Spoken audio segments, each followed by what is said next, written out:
ကာလရှည်ပဏိပခဖြစ်ပွားနေတဲ့ကျေးရွာငယ်လေးတစ်ခုမှာကျေးရွာနဲ့လူမှုဖွံ့ဖြိုးရေးဆိုင်ရာတင်နန်းတစ်ခုဖိတ်ခေါ်ခံရလို့တင်နန်းတက်ရောက်ဖို့တင်နန်းနေရာကိုရောက်ရှိခဲ့ပါတယ်။အဲ့ဒီအချိန်မှာပဲမျောလင့်မထားတဲ့အရာတစ်ခုကိုတင်နန်းခမ်းမမှာတွေ့မြင်ခဲ့ရတယ်။အဲ့ဒါကတော့တင်နန်းခမ်းမထဲမှာရှိနေသူတွေအားလုံးကအမျိုးသားတွေကြီးပဲဖြစ်နေခဲ့တာပါ။အဲ့ဒီတင်နန်းကိုပူချပေးမဲ့သူတွေကလည်းအမျိုးသားတွေကြီးပဲဖြစ်ကြပြီးတော့ဖွံ့ဖြိုးရေးငင်းချမ်းရေးနဲ့ပဏိပခပြေရှင်းခြင်းအကြောင်းအရာတွေကိုပူချခဲ့ကြတယ်။တင်ခန်းစာတစ်ခုရှင်းပြပြောဆိုရမှာတော့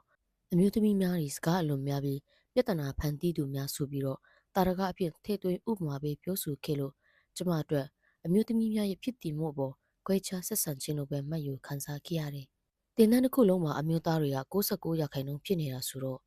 ရဲရွာအခြေပြုစေတနာဝန်ထမ်းအဖြစ်ခန့်အပ်တဲ့လုပ်ငန်းစဉ်တွေမှာအမျိုးသမီးတွေပါဝင်ဖို့ကအသာစီးတစ်ခုလိုဖြစ်နေခဲ့ပါတယ်။အမျိုးသားများတော့ဆွေးနွေးတာထောက်ခံအဆိုပြုချက်ပေးတာတွေကလည်းအမျိုးသားတွေအချင်းချင်းပဲဖြစ်နေခဲ့ပါတယ်။နောက်တော့ရဲရွာ9ခုအတွက်ဇေတန်ဝန်ထမ်းရွေးချယ်မှုမှာအမျိုးသား4ဦးနဲ့အမျိုးသမီး2ဦးရွေးချယ်ခံရပါတယ်။လုပ်ငန်းတွေနဲ့ပတ်သက်ပြီးတွေးဆုံဆွေးနွေးမှုများလုပ်တဲ့အချိန်မှာလည်းအမျိုးသားတွေကသူတို့အချင်းချင်းပဲရင်းနှီးစွာတိုင်ပင်ဆွေးနွေးကြတာကြုံတွေ့ခဲ့ရတယ်။မိသားစုကနေစပြီးပြောဆိုဆက်ဆံပုံနဲ့တွေးခေါ်ရှုမြင်ပုံတွေကအမျိုးသားတွေကပဲခေါင်းဆောင်နေရာမှာထိုက်တန်သူများဖြစ်တယ်။အမျိုးသမီးတွေကအမျိုးသားတွေရဲ့ဥဆောင်မှုအောက်မှာပဲလိုက်နာနေထိုင်ရမယ်ဆိုတဲ့လူမှုရေးဆိုင်ရာစံနှုန်းသတ်မှတ်ချက်ကများစွာလွှမ်းမိုးနေတာကိုတွေ့ရပါတယ်။ဒီလိုနဲ့ကျမဟာရက်ရွာအခြေပြုစေတနာဝန်ထမ်းအဖြစ်ဆေးလတာဝန်ထမ်းဆောင်ခဲ့ပြီးတော့အမျိုးသားတွေနဲ့အတူတူလုပ်ငန်းပြည်စီဆောင်ရွက်မှုအခြေအနေကိုကောင်းကောင်းမွန်မွန်တင်ပြနိုင်ခဲ့တယ်။အဲဒီကျေးလက်စီမံကိန်းပြီးသွားတဲ့နောက်ပိုင်းမြို့ပေါ်မှာအလုပ်ခေါ်စာရှိတော့မိသားစုကိုအတိပေးဆွေးနွေးတိုင်ပင်ခဲ့တယ်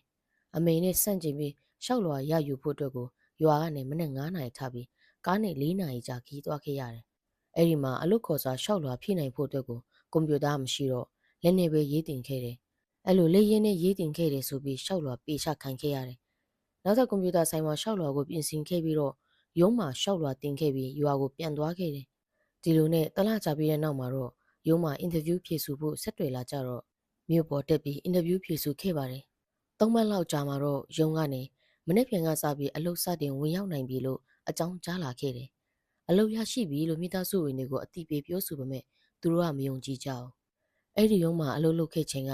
ကျမတို့အဖွဲ့ဝင်တွေဝန်ထမ်းက10ဦးထဲမှာအမျိုးသား6ဦးအမျိုးသမီးက2ဦးရှိတယ်။လုပ်ငန်းခွင်မှာလည်းအမျိုးသားတွေကစကလုံးတွေနဲ့ရောအမိုးအရာတွေနဲ့ရော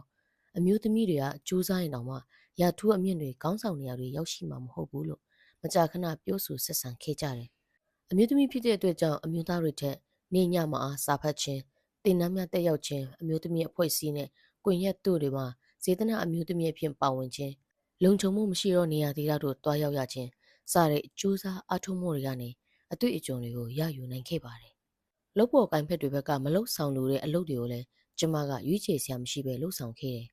။ကျမရဲ့အတွေ့အကြုံ10နှစ်ကျော်လေ့လာကြိုးစားမှုကြောင့်ပဲယခုချိန်မှာတော့မတူကွဲပြားစုံနေတော့အမျိုးသားအမျိုးသမီးလူငယ်နဲ့လိင်စိတ်ခံယူမှုကွဲပြားသူများမတန်ဆွမ်းနေအလုံးရဲ့လူမှုဘဝဖွံ့ဖြိုးတိုးတက်စေရန်အတွက်ဥဆောင်နေတဲ့အမျိုးသမီးတူအဖြစ်ရက်တည်လာနိုင်ခဲ့ပြီဖြစ်ပါတယ်။အခုလိုအမျိုးသမီးကောင်းဆောင်တူဖြစ်လာရတာဟာလေရှေးယူဆန်သောလူမှုရေးစံနှုန်းများကိုလက်ခံကျင့်သုံးနေတဲ့မိသားစုပတ်ဝန်းကျင်နဲ့ရဲရွာတို့ကိုအပြုသဘောဆောင်သောချင်းကပ်မှုဖြင့်ကြော်လွှားနိုင်ခဲ့ပြီးခက်ခဲမှုစိန်ခေါ်မှုနဲ့အသားအစည်းတွေကိုလည်းလက်ခံနိုင်ပြီးတော့အလုပ်တွေကိုကြိုးစားလှုပ်ဆောင်ခဲ့ပြီးဖြတ်တန်းနိုင်ခဲ့တာကြောင့်လို့လည်းပြောလို့ရပါတယ်။အဲဒါကြောင့်အမျိုးသမီးကောင်းဆောင်မှုတိုးတက်လာဖို့အတွက်ရောတရားမျှတကောင်းမွန်တဲ့ဥဆောင်မှုတွေဖြစ်လာဖို့အတွက်ရောမိသားစုရဲ့ရွာလုပ်ငန်းခွင်တွေရေယူဆန်တဲ့လူမှုစံနှုန်းတွေအမျိုးသားတို့ရဲ့ဘူဝါဒဆန်ဆန်ကောင်းဆောင်မှုတွေကိုလျှော့ချပြီးတော့ခင်းတဲ့အညီပြောင်းလဲတွေးခေါ်မှုတွေကိုလက်တွေ့ကျင့်သုံးရန်အတွက်အလွန်အရေးကြီးကြောင်းပြောကြားလိုပါတယ်